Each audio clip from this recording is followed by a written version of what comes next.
Hi friends, నమస్తే. నేను మీ Revathi. Welcome back to Revathi stocks channel. Please subscribe to my channel and hit the bell icon for new updates.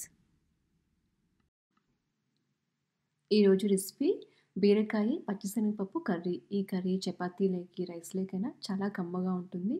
ఇప్పుడు ఎలా prepare చేసుకోవాలో ఈ వీడియోలో చూద్దాము.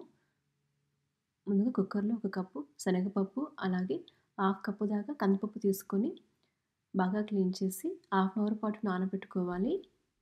తర్వాత దీన్ని 2 విజిల్స్ పెట్టి ఉడికించుకోవాలి. ముందుగా బీరకాయ తీసుకొని క్లీన్ చేసుకొని ఇలా కట్ చేసుకొని పెట్టుకోవాలి. తర్వాత స్టవ్ పైన ప్యాన్లో 3 టేబుల్ స్పూన్ దాకా ఆయిల్ వేసుకొని 1/2 టేబుల్ స్పూన్ ఆవాలు, 1/2 టేబుల్ స్పూన్ జీలకర్ర వేసుకోవాలి.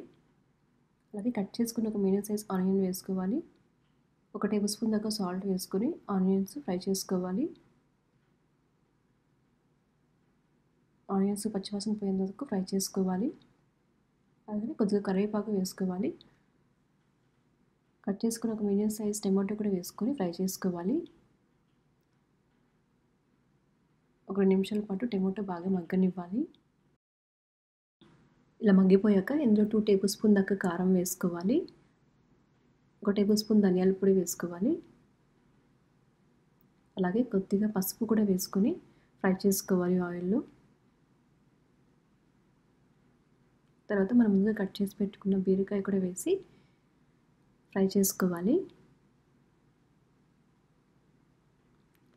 బీరకాయ నుంచి మనకు కొంచెం వాటర్ అనేది వస్తుంది. అందుకే కొద్దిసేపు మూత పెట్టేసి ఒక 5 నిమిషాల పాటు బీరకాయని ఆయిల్లో మగ్గనివ్వాలి. బీరకాయ ఇలా బాగా మగ్గిపోయాక ఇందులోకి మనము ముందుగా కుక్ చేసి పెట్టుకున్న శనగపప్పు కూడా వేసుకోవాలి. అలాగే కర్రీ కోసం ఒక చిన్న గ్లాస్ వాటర్ కూడా యాడ్ చేసుకోవాలి. బీరకాయ నుంచి మనకి నార్మల్గా హై ఫైబర్ ఉంటుంది. అలాగే శనగపప్పులో రిచ్ ప్రోటీన్స్ ఉంటాయి కదా, అందుకే ఈ కర్రీ కూడా హెల్త్కి చాలా మంచిది. ఇప్పుడు అంతా ఒకసారి బాగా మిక్స్ చేసుకొని ఇందులో టేస్ట్ తగ్గట్టు సాల్ట్ చెక్ చేసుకొని వేసుకోవాలి. తర్వాత స్టవ్ మీడియం ఫ్లేమ్లో పెట్టుకొని 5 నుంచి 10 నిమిషాల వరకు మూత పెట్టేసి ఉడికించుకోవాలి.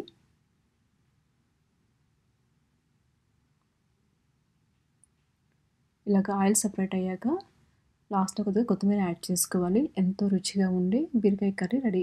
ఫ్రెండ్స్, మీరు కూడా ట్రై చేసి మీకు ఎలా వచ్చిందో కమెంట్లో షేర్ చేయండి.